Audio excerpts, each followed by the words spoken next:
campus and then growing up in the hood? Oh well, I mean, on campus it was like being at Disney World. You completely safe. You just like we children running around campus.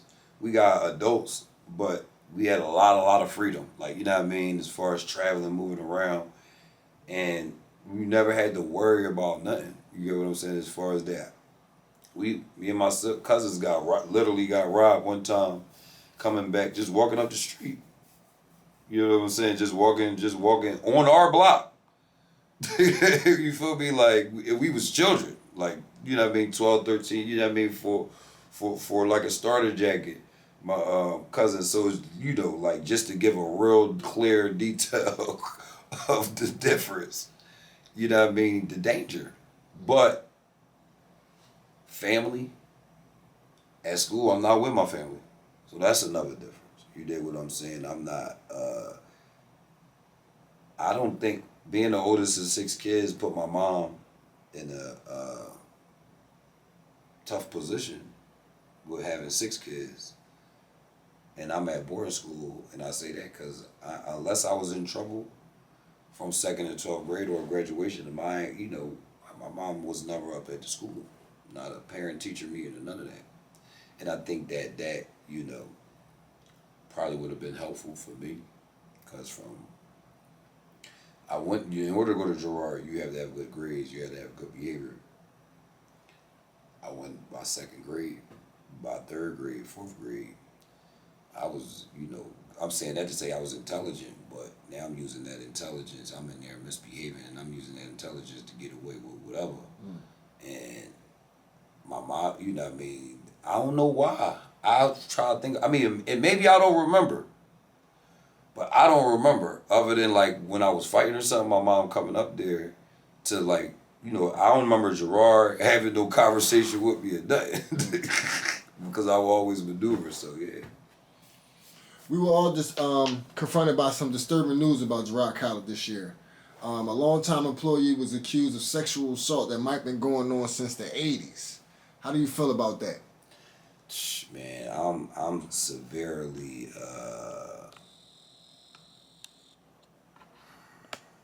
disappointed, and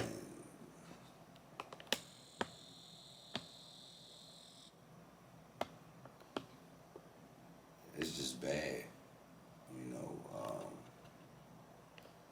The individual,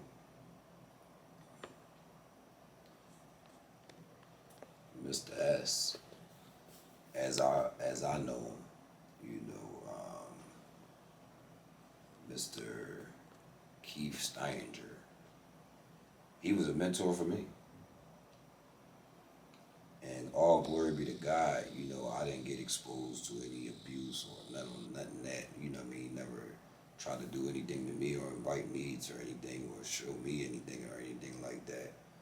But the sad reality is that was several people's reality. So, bro. You know what I mean? This media. So I would say I formally met Mr. S. Not formally, but started having him as a mentor.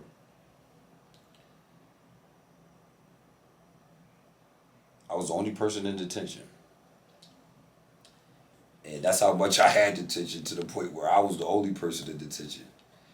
And instead of having me in detention, he had me help him film a cooking production with with the home ec teacher that we had at the time.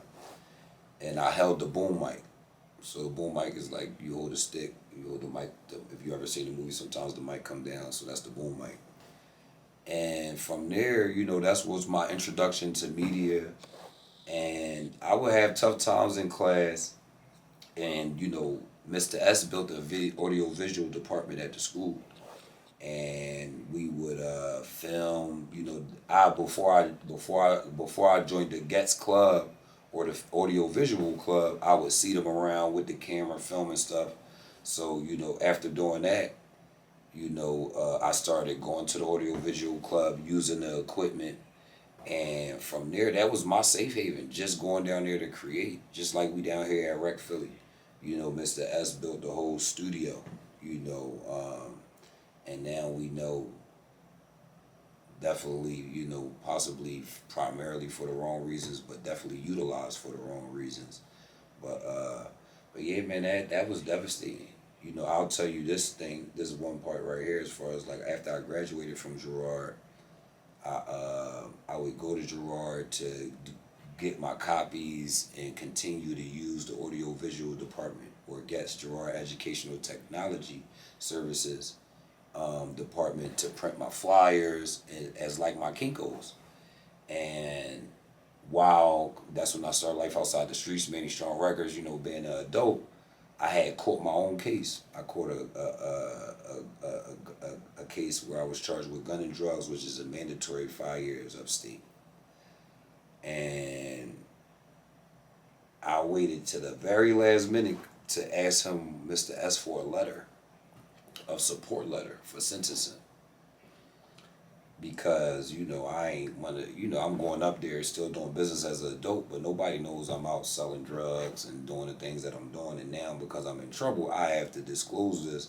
So, you know, I didn't want to do that, but I knew I needed to play every card I had Right. to win in court, to get favor. Bro, world, not making this up. I had about 50 letters. The judge said I read all of them. He said, but I'm going to tell you, the only reason I'm not sending you upstate is because of 2 letters I read. He said, yours and this teacher from Girard College. Because I don't believe he would lie and say the good things he said about you if they weren't true. He said, that's the only reason I'm not sending you upstate. And then on top of that, I don't know, well, I ain't gonna say I don't know, but God is interested in planting these seeds of messages. Dan Brinkley, good brother from Girard College, my house parent. I was about to get kicked out from Girard. And he was like, you might want to consider doing what you need to do to stay here, because you're in 10th grade, you get kicked out of here. You're not gonna be able to have Girard as your last school. If you go to Grax, it's gonna be Grax. And that was the reason, the logical reason. I didn't care. I was ready to roll. I went in Grass, and that's why I was ready to get kicked out, because that thing looked like South Street in the hallway. And a couple of my homies was already kicked out from 9th and 10th grade. I'm like, I'm out this joint too. And he like, but I said, professional business-wise, like, he had a valid point. You was here from 2nd to 10th grade. Why would you throw that away? So I said, you know what? And I turned my back around, and I secured my seat. Now I done graduated, I'm in court. The judge said the only reason I'm not sending you upstate is because of this letter from Girard College. Full circle. So both my house parent telling me having Girard College on my resume was going to be impactful in saving and changing my life and helping me out. And then the letter from the guy, you know what I mean? And you know, this is the first time I've said anything about it, even to you. You know what I mean? But, you know. My take on it briefly is it pissed me off. And the reason why it pissed me off is because, you know, I went to Girard since the 4th grade. And my whole time at Girard, even now, I got children in Girard. Like, I have 3 children that's in Girard College right now. You know what I'm saying? Your niece. And I'm thinking about, right. So, and they actually came encounter with Steininger. My children came encounter. Another generation. So it pissed me off because my school was always held at such a prestige level. Right. And no matter where I went in Philly, anybody, when they heard that I went to Girard College, they looked at me a certain way. And this incident, people was able to call me, the motherfuckers that I gloated for a long time. You know what I'm saying? And, you know, I talk shit. They called me, and they was like, see, oh, you went to that rape school, huh? Oh, was that boy touching on you?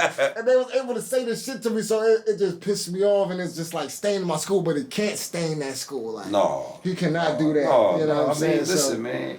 Listen, at the end of the day, you know, he stained his own legacy. Real right. Facts. You know what I mean? He stained his own legacy, as, you know, everybody do. You know, But like I said, I didn't know nothing about it. But what I will say is I knew people's perception of Girard was it was a bad school, was things that like that was happening.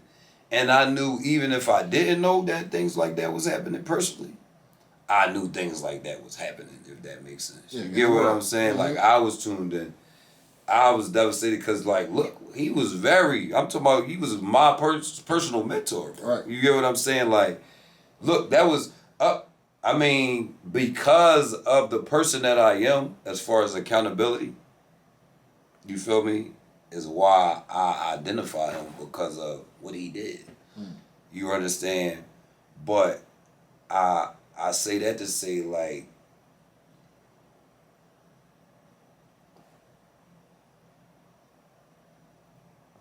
I would, in so many bios, he was mentioned. You get what I'm saying? When I'm telling my story, you get what I'm saying? I'm like, oh, now I'm going to just say, I mean, it's, we putting it out through an interview, so they'll have this, you feel me? But other than, me addressing this in a situation like this, I'm not going to voluntarily put it in any, you get what I'm saying, identify him no more to be, celebrated. You get what I'm saying? That's what, like, what I mean, as far as for me. So it's just like,